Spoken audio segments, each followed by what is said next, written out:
नमस्कार दोस्तों, मेरा नाम है संदीप कुमार। आप सबका एक बार फिर से स्वागत है मेरे यूट्यूब चैनल पे। आज का जो हमारा जो मेन टॉपिक है वो है फ़िनलैंड कंट्री के बारे में। बहुत सारे लोग कहते हैं हमारे पास आइएलटीएस करने का टाइम नहीं है, पीटी करने का टाइम नहीं है कि हम विदाउट सब फ़िनलैंड में अप्लाई कर सकते हैं। बिल्कुल आप फ़िनलैंड में अप्लाई कर सकते हैं। ये प्रोग्राम उनके लिए है जिन्होंने डिग्री प्रोग्राम कर रखी है, जैसे बीकॉम कर रखी है, बीसीए कर रखी है या बीटेक कर रखी है। ऑलरेडी आप मास्टर डिग्री कर चुके हैं तो आप वहाँ पे फ़िनलैंड में विदाउट अप्लाई कर सकते हो। उस प्रोग्राम का नाम है पीजी डिप्लोमा।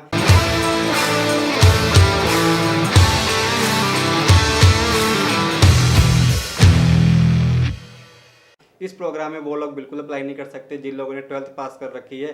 अगर आप 12th पास हैं, विदाउट आइएलटीएस अप्लाई करना चाहते हैं एमओए के सर्टिफिकेट के साथ, उनके लिए मैं अलग से वीडियो बना दूंगा, उसका एक डिफरेंट प्रोसेस है। तो अभी हम फिलहाल डिस्कस करते हैं उन लोगों के लिए जो पीजी डिप्लोमा में जाना चाहते हैं।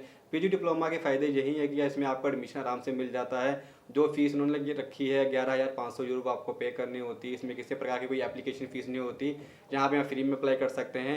आप खुद भी अप्लाई कर सकते हैं बिना किसी एजेंट की मदद से, और यहाँ पे अप्लाई कर सकते हैं। आपके पैसे बच जाएंगे क्योंकि आपको पता है जब आप एजेंट से अप्लाई करवाते हैं बहुत सारे पैसे लगते हैं। अगर आप खुद अप्लाई करते हैं तो आपको इसमें आराम से एडमिशन वीज़ा आ सकता है।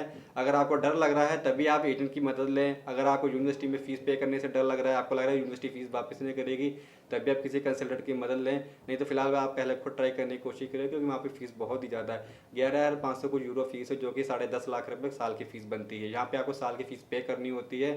तो यहाँ पे अप्लाई करना बहुत ही ईजी, इतना कोई डिफिकल्ट नहीं है। तो आपने किस बात का ध्यान रखना है, आपके पास जो एमओए का सर्टिफिकेट होना चाहिए। एमओए सर्टिफिकेट क्या होता है, इसमें ये लिखा होता है आपकी जो लास्ट स्टडी वो इंग्लिश मीडियम में है। ये एमओए सर्टिफिकेट आपको वही बना के देते हैं जहाँ से आपने लास्ट स्टडी कर रखी है।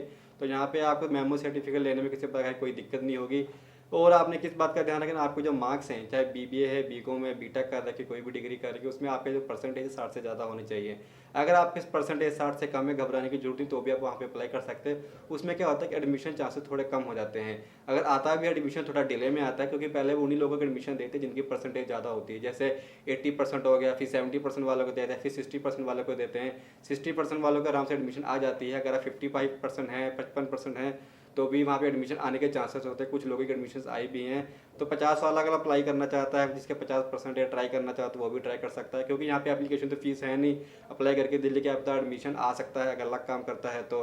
अगर आप यहाँ पे एडमिशन आ जाता है, उसके बाद आपका वीज़ा प्रोसेस होता है। वीज़ा प्रोसेस के लिए आपके पास बैंक स्टेटमेंट होनी चाहिए। 11 लाख रुपये, कुछ 9 लाख भी चल जाएगी। जितने ज़्यादा फंड दिखाने की कोशिश करेंगे उतने ज़्यादा चांसेस होते हैं आपको वीज़ा मिलने के लिए। अगर स्पाउस के साथ अप्लाई कर रहे हैं तो उनके 4-5 लाख दिखाने हैं, बच्चे हैं तो उनके भी 4-5 लाख रुपये दिखाने हैं।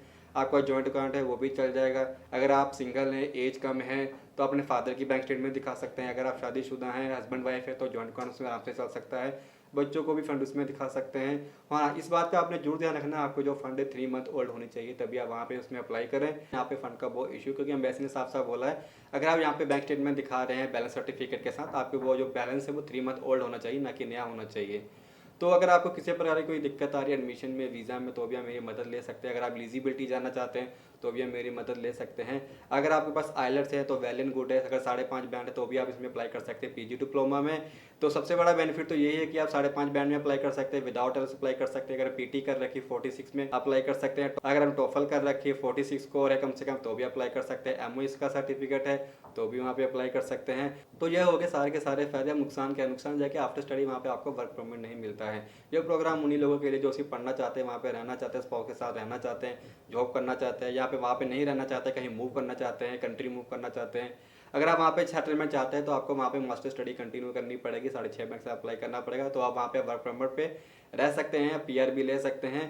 तो सबसे आसान तरीका यही उन लोगों के लिए जो पीजी डिप्लोमा में जाना चाहते हैं। अगर आप पीजी डिप्लोमा के बारे में कुछ और जानना चाहते हैं, प्रोसेस के बारे में या फंड्स के बारे में, फीस के बारे में, तो नीचे लिखे कॉन्टैक्ट नंबर से कॉन्टैक्ट करके मुझसे आप हेल्प ले सकते हैं। अगर आपके पास 6 बैंड है, 6.5 बैंड है, डायरेक्ट मास्टर डिग्री में जाना चाहते हैं तो भी आप मेरी मदद ले सकते हैं। अगर आप चाहते हैं कि आपने 12वीं कर रखी है, 12वीं के बाद अप्लाई करना चाहते हैं, आपके पास आइलेट्स का समय नहीं, उसको उनके लिए मैं अलग से एक वीडियो बनाने जा रहा हूँ। तो वो वीडियो आप जरूर वेट कीजिए, उसमें आपको बताऊंगा विदाउट आइलेट्स आप +2 पास कैसे अप्लाई कर सकते हैं, क्या क्या उसके लिमिटेशन, क्या क्या एडवांटेजेस हैं। इसी के साथ दीजिए मुझे इजाज़त। नमस्कार।